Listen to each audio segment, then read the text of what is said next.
Recently, there's been a lot of pretty significant accounting standards that have come out, so keeping up with those and knowing the impact, and you definitely don't want to be implementing one of these new really big accounting standards at year end. You want to be aware of that throughout the year. Hello, and welcome to another episode of It Depends, a podcast series brought to you by Hanseman Weeble. You know that if you've ever talked to an accountant, they've told you, well, it depends. This podcast series is for business owners, leaders, operators, accountants, or someone just wanting to learn more about the accounting industry.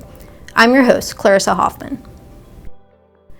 On this episode, we have Lee Bourne joining us to give us some insights about preparing for audits and other attest services. Thanks for joining us, Lee. Thanks for having me, Clarissa.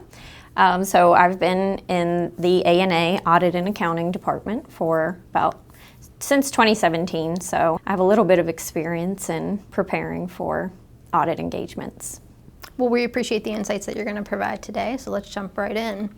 So in practice, there can be a lot of confusion about what the different levels of attest services actually are, and there's a lot of confusion for sure about like what an audit actually entails. A lot of people think they're having an audit when they're really not. Right. So can you provide an overview of the different levels of service that we primarily provide at Hanseman Weeble? Sure. So for an attestation engagement, you would have either an audit, a review, or a compilation.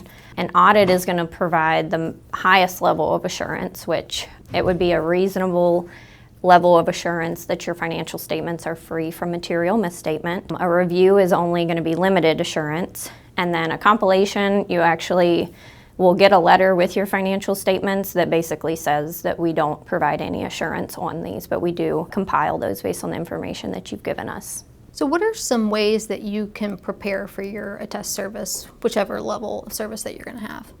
I think that probably the most important thing to start with is communicating with either the auditor, reviewer, compiler, whatever we're going to do for you, and communicating the timeline, I think, is the biggest thing. When do you need the financial statements prepared by? And usually it's good to kind of work backwards from there, because we do have to partner with the client to make sure that the timeline works for us and works for them. So I think that's probably the biggest thing, is communicating the end in mind, keeping the end in mind. Yeah, and that's very important in such a deadline-driven industry that we work in. Right. Do you have any other tips?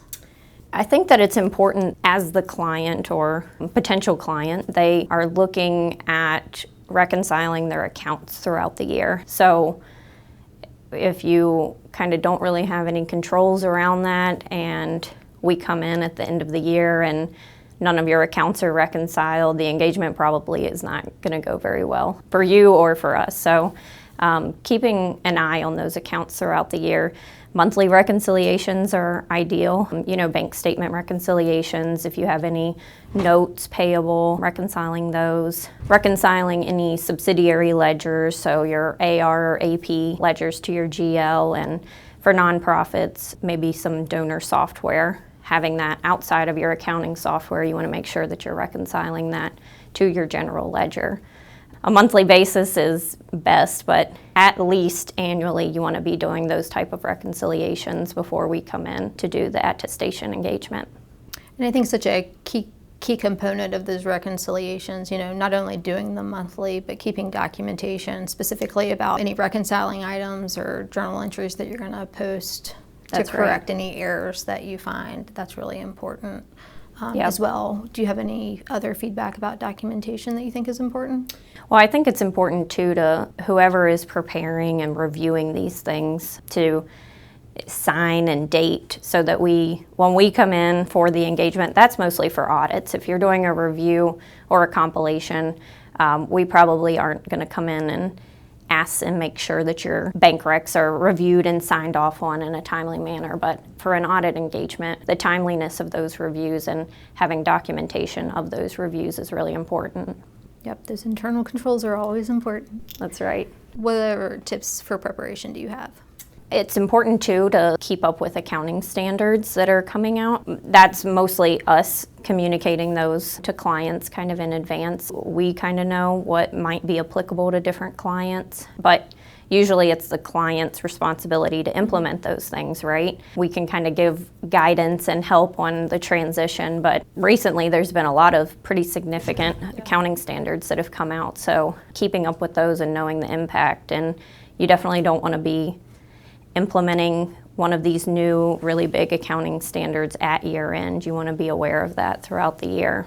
For sure, and I think that's where, we circle back on communication. Everything starts with great communication. So really being in touch with your auditor, reviewer, compiler about what the effect of these standards are, and also, kind of doing some legwork yourself, not just relying on your accountant to kind of guide you through that process is really important. Right. Sometimes we speak a different language because we're in it all day, every day. So yeah, you might have to find some different resources that might help break it down a little bit more that might be applicable to their situation.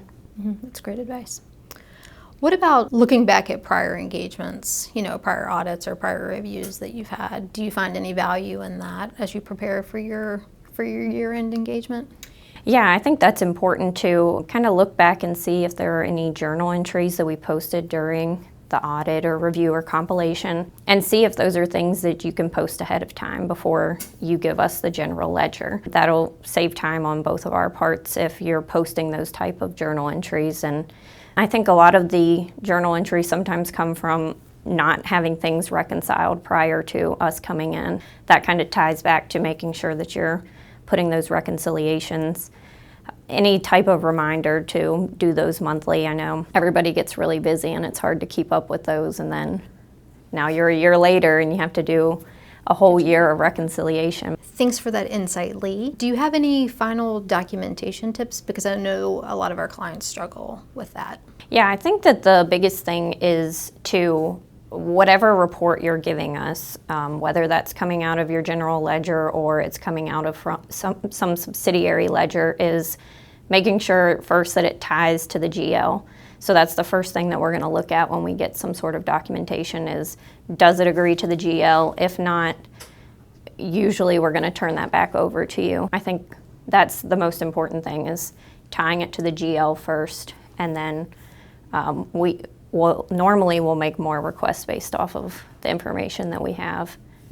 Right, so always keeping that trail of why you did what you did, right? Right. Like not just that reconciliation of what it is, but supporting documentation behind the methodology to support that reconciliation that you That's prepared. right. All right, well, thank you so much, Lee. We appreciate your time today. We know you provided great insight for our listeners. Well, thanks for having me, Clarissa. What's in line for the next episode? Well, it depends.